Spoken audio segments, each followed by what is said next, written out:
Hello বন্ধুরা, আজকের গল্পটা খুবই ইন্টারেস্টিং হতে চলেছে, তাই সবাই রেডি থাকো। আমি গ্যারান্টি দিয়ে বলতে পারি গল্পটা শেষ পর্যন্ত শুনলে তোমাদের পানি বের হয়ে যাবে। তাই ভিডিওটা শেষ পর্যন্ত দেখার অনুরোধ রইল। আর দয়া করে গল্পগুলো ভালো লাগলে ভিডিওটি লাইক, শেয়ার এবং আমাদের চ্যানেলটি দয়া করে সাবস্ক্রাইব করো প্লিজ। তাহলে আমাদের ভিডিও সবার আগে তোমার কাছে পৌঁছে যাবে। তো চলুন বেশি কথা না বলে গল্পে জাম্প করা যাক। আমার নাম শিউলি। এই গল্পটা আমি বলছি আমার নিজের জীবনের। আমি কখনো ভাবিনি আমার জীবন এভাবে মোড় নেবে। তবে আজ বুঝি আল্লাহ যেভাবে পরিকল্পনা করেন তাতে মানুষের কোনো হাত নেই। আমি ছোটবেলায় বাবা হারিয়েছিলাম। মায়ের কষ্টের জীবন আমি চোখে দেখেছি। মেয়ে মানুষের বিধবা জীবন কতটা কঠিন তা আমি তখন থেকেই বুঝতে শিখেছিলাম। বড় হয়ে আমার বিয়ে হলো পাশের গ্রামের এক ঘরে। ওদের অবস্থা মোটামুটি, তবে ভদ্র সমাজে বেশ সুনাম ছিল। শ্বশুর ছিলেন গ্রামের এক সময়কার সম্মানিত মানুষ। গ্রামের সবাই তাকে ডাকত হাজী সাহেব নামে। স্বামী আমার ভালোই ছিল, কিন্তু বিয়ের মাত্র 5 বছর পর এক সড়ক দুর্ঘটনায় সে চলে গেল। তখন আমার একটি মাত্র ছেলে আশিক, সে সবে মাত্র 3 বছরের। আমি হঠাৎই বিধবা হলাম আর ছেলেটি পিতৃহীন। জীবনের সমস্ত দায়িত্ব এসে পড়ল আমার ওপর। আমার শ্বশুর বাড়ি প্রথমে পাশে দাঁড়ালেও ধীরে ধীরে অবহেলা শুরু হলো। শাশুড়ি তখন অসুস্থ, শ্বশুরই সবকিছু দেখাশোনা করতেন। তিনি আমার দিকে তাকিয়ে বললেন, শিউলি, তুমি এখনো তরুণী, চাইলে বাপের বাড়ি ফিরে গিয়ে নতুন জীবন শুরু করতে পারো। আমি মাথা নত করে বললাম, বাবা, আমি আমার আশিককে নিয়ে কোথাও যাব না। ওর শিকড় এ বাড়িতেই। হাজী সাহেব দীর্ঘশ্বাস ছেড়ে বললেন, ঠিক আছে মা, তবে তোমাকে আমি আশ্রয় দেব। তুমি আমার ছেলের বউ, আমার নাতির মা, তুমি আমার মেয়ের মতো। এই একটা কথাই আমার ভরসার খুঁটি হয়ে গেল। আমি আর আমার ছেলে সবার অজান্তেই শ্বশুরের আশ্রয়ই বেঁচে থাকতে শুরু করলাম। আশিক ধীরে ধীরে বড় হতে থাকল। পড়াশোনায় ভালো, শান্ত স্বভাবের ছেলে। শ্বশুর তাকে খুব ভালোবাসতেন। নিজের ছেলের অভাব বোধহয় নাতির মধ্যে থেকেই পূরণ করতে চাইতেন।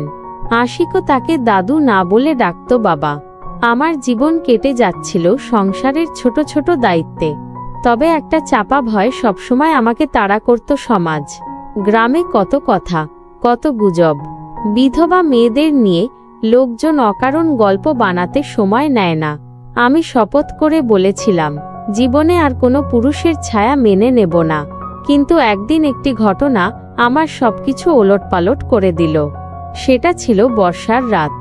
বৃষ্টি ঝরছে মুষলধারে। আমি ঘরের ভেতর আশিককে পাশে নিয়ে ঘুমাচ্ছিলাম। আচমকা কর্কর শব্দে ঘুম ভেঙে দেখি বাড়ির বাইরের গেট কেউ ধাক্কা দিচ্ছে। আমি ভয়ে চমকে উঠলাম। শ্বশুর লাঠি হাতে বেরিয়ে গেলেন। কিছুক্ষণ পর তিনি ফিরে এলেন ভিজে কাপড়ে, সঙ্গে অপরিচিত এক তরুণ। তিনি বললেন, এ ছেলে পাশের গ্রাম থেকে এসেছে, ভারী বিপদে পড়েছে। রাস্তায় ডাকাত পড়েছিল, আমি না পেলে বাঁচত না। আমি অবাক হলেও কিছু বললাম না। ছেলেটিকে বসিয়ে শ্বশুর তার ভিজে কাপড় বদলাতে দিলেন। তার চোখে মুখে কৃতজ্ঞতা স্পষ্ট। সেদিন থেকে আমি প্রথম বুঝলাম, শ্বশুর শুধু আমাদেরই নয়, বাইরের মানুষকেও আশ্রয় দেন। ভরসার মানুষ তিনি, কিন্তু একই সাথে ভয়ও ছিল, যদি কখনো সমাজ আমাকে তার সাথে অন্যভাবে জড়িয়ে দেয়। দিন গড়াল, মাস পার হলো। আমার ছেলে তখন ক্লাস 9-এ পড়ে। আমি চাইছিলাম তাকে শহরে কলেজে পড়াবো। শ্বশুর বললেন, মা, তোমার ছেলে বড় হবে, ভালো মানুষ হবে, আমি সব দায়িত্ব নেব। আমি অবাক হয়ে তাকালাম। এই বৃদ্ধ মানুষটা আজও আমার আর ছেলের জন্য লড়ছে। আমার ভাইয়েরা কখনো পাশে দাঁড়ায়নি, অথচ শ্বশুরই ছায়ার মতো আগলে রেখেছেন। কিন্তু ঠিক তখনই শুরু হলো আসল ঝড়। আমার গ্রামের কিছু আত্মীয় আমাকে নিয়ে কুৎসা রটাতে লাগল। তারা বলল, শিউলি আর তার শ্বশুরের মধ্যে অস্বাভাবিক সম্পর্ক আছে, না হলে একজন শ্বশুর কেন এত দায়িত্ব নেবে। এই গুজব যখন আমার কানে এল, আমি যেন পাথর হয়ে গেলাম। আমি কেঁদে ফেললাম। শ্বশুর আমাকে সান্ত্বনা দিয়ে বললেন, মা, মানুষের মুখ বন্ধ করতে পারবি না, কাজের মাধ্যমে তাদের জবাব দিতে হবে। আমি নীরব থাকলাম, কিন্তু আমার ছেলে আশিক এসব শুনতে শুনতে ভিতরে ভিতরে ভেঙে পড়ছিল। একদিন রাতের দিকে আমি লক্ষ্য করলাম আশিক আমাকে প্রশ্ন করছে, মা, লোকে যা বলে তা কি সত্যি? আমার বুক ভেঙে গেল। আমি জোরে জড়িয়ে ধরে বললাম, না বাবা, শোন, পৃথিবীর সব মায়েরা তাদের সন্তানের জন্য বাঁচে। আমি তোমার মা, শুধু তোমারই। কেউ কিছু বললে কান দিবি না। কিন্তু আমি জানতাম আশিকের মনে একটা ছাপ থেকে গেছে। এরপর হঠাৎ শ্বশুরের শরীর খারাপ হলো। ডাক্তারেরা বললেন বয়স হয়েছে, যত্ন নিতে হবে। আমি যেন আতঙ্কিত হয়ে পড়লাম। যদি উনিও চলে যান, তবে আমি আর আমার ছেলে কোথায় যাব? সেদিন রাতে শ্বশুর আমাকে ডেকে বললেন, শিউলি মা, আমি জানি আমার সময় ঘনিয়ে আসছে। আমি চাই তুমি আশিককে শক্ত করে গড়ে তুলো। আমি তোকে অনেক কষ্ট দিলাম, কিন্তু বিশ্বাস কর, তোকে কখনো মেয়ের বাইরে কিছু ভাবিনি। আমি ভিজে চোখে তার হাত ধরে বললাম, বাবা, আপনি আমাদের আশ্রয়। আমি আপনাকে বাবার জায়গাতেই দেখি। তিনি তখন ধীরে বললেন, যদি কোনোদিন সমাজ তোকে দোষারোপ করে, মনে রাখবি তোর দোষ নেই, মানুষের চোখই দোষী। আমি আর ধরে রাখতে পারলাম না, হাউমাউ করে কেঁদে ফেললাম। এরপর কয়েক মাস কেটে গেল। আশিক এসএসসি পাশ করলো ভালো রেজাল্ট নিয়ে। শ্বশুর গর্বে বললেন, দেখলি মা, ছেলে বড় হচ্ছে, এবার তোকে কেবল তার পাশে দাঁড়াতে হবে। আমি তখনও বুঝিনি ঝড় থেমে যায়নি, বরং আসল গল্প তখনই শুরু হচ্ছে। আমার জীবনে ঝড় যেন থামেই না। আশিক তখন কলেজে উঠেছে। শ্বশুরের শরীর দিন দিন দুর্বল হচ্ছিল। আমি ভেবেছিলাম এই সংসারটা এখন একটু স্থির হলো, কিন্তু না, সমাজের কথা যেন পিঠ ছেড়ে নামতেই চায় না। একদিন বিকেলে বাড়ির আঙিনায় আমি সবজি কাটছিলাম। হঠাৎ পাশের বাড়ির মণি খালা এসে ফিসফিস করে বললেন, শিউলি, তুমি কেমন মেয়ের মতো আছো? গ্রামে তোমার আর হাজী সাহেবের নাম নিয়ে খুব খারাপ কথা চলছে। আমি অবাক হয়ে বললাম, খালা, উনি তো আমার শ্বশুর, ওনার কাছে আমি বাবার মতোই আশ্রিত। খালা দীর্ঘশ্বাস ফেলে বললেন, তুমি যাই বলো মা, মানুষ তো এসব বোঝে না, তারা যা দেখে তাই বলে। সাবধানে থেকো। সেদিন রাতে আমি ঘুমাতে পারিনি। মানুষের কথাই যেন আমার বুকের ভেতর ছুরি চালাচ্ছিল। আমি ভাবলাম, যদি আমার ছেলে আশিক এসব বিশ্বাস করে বসে। কিছুদিন পরেই আশিক আমার কাছে এসে বলল, মা, আমি শহরে পড়তে যাব। এখানে থেকে আমার পড়াশোনা হবে না। লোকে যে কথা বলে আমি তা আর শুনতে চাই না। আমি থমকে গেলাম। তার চোখে অদ্ভুত এক কষ্ট। আমি জিজ্ঞেস করলাম, বাবা, তুমি কি আমাকেও সন্দেহ করছো? সে মাথা নিচু করে রইল। তারপর আস্তে বলল, না মা, আমি তোমার ওপর সন্দেহ করতে পারি না, কিন্তু লোকে যখন আপনাকে নিয়ে বাজে কথা বলে, তখন আমার ভীষণ খারাপ লাগে। আমি চাই দূরে গিয়ে পড়াশোনা করি, যেন সবাই চুপ হয়ে যায়। আমি তাকে জড়িয়ে ধরে বললাম, ঠিক আছে বাবা, তুমি শহরে যাবে, কিন্তু মনে রেখো, তোমার মা সবসময় তোমার জন্যই বেঁচে আছে। এভাবেই আশিক শহরে চলে গেল পড়াশোনার জন্য। আমি একা পড়ে গেলাম শ্বশুরের সঙ্গে। শ্বশুরের শরীর দিন দিন খারাপ হচ্ছিল। আমি ওনার যত্ন নিতাম নিজের বাবার মতো। রাতে বিছানা ঠিক করে দিতাম, ওষুধ খাওয়াতাম, খেতে না চাইলে নিজের হাতে ভাত মেখে খাইয়ে দিতাম। একদিন তিনি আমার দিকে তাকিয়ে বললেন, মা, আমি জানি তুই অনেক কিছু সহ্য করছিস। মানুষ তোকে অপবাদ দেয়, অথচ তুই কিছু বলিস না। আমি যদি আগে মরে যাই, তুই কি একা পারবি? আমি কেঁদে ফেললাম। বললাম, বাবা, আপনি বেঁচে থাকলেই আমি বাঁচি।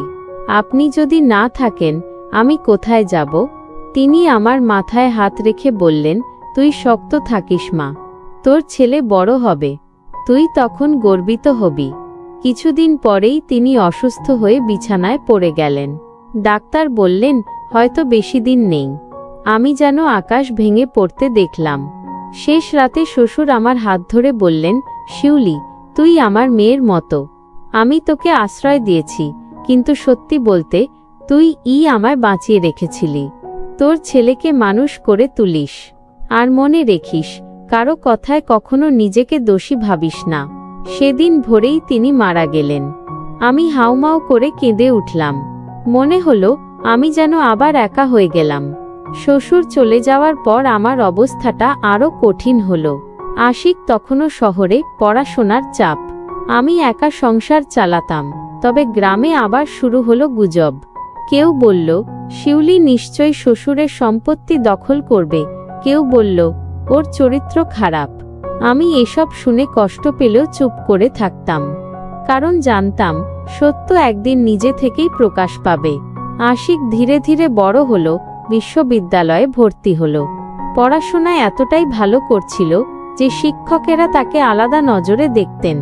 আমি মনে মনে শপথ করলাম, কোনো কষ্ট আসুক, আমি আমার ছেলেকে মানুষ করেই ছাড়ব। একদিন আশিক ছুটি কাটাতে বাড়ি এলো। খাওয়ার সময় হঠাৎ বলল, মা, আমি অনেক ভেবেছি, আমি ডাক্তার হতে চাই। আমি বিস্মিত হয়ে তার দিকে তাকালাম। ডাক্তার হতে গেলে অনেক টাকা দরকার। আমার মতো গরিব বিধবার সাধ্যে কি তা সম্ভব? আশিক আমার হাত ধরে বলল, মা, তুমি শুধু দোয়া করো, আমি পরিশ্রম করব। আমি চাই তুমি একদিন গর্ব করে বলতে পারো আমার ছেলে ডাক্তার। আমি চোখ ভিজিয়ে মাথা নাড়লাম। মনে হলো শ্বশুরের আত্মা যেন আমাকে আশীর্বাদ করছেন। তবে জীবনে সুখ বেশিদিন স্থায়ী হয় না। আশিকের পড়াশোনার খরচ চালাতে গিয়ে আমি হাড়ভাঙা খাটুনি করতাম। অনেক সময় না খেয়েও তাকে টাকা পাঠিয়েছি। তবুও কখনো কোনো কষ্ট তাকে বুঝতে দিইনি। কিন্তু আশেপাশের মানুষ আবারও কুৎসা রটাতে শুরু করল।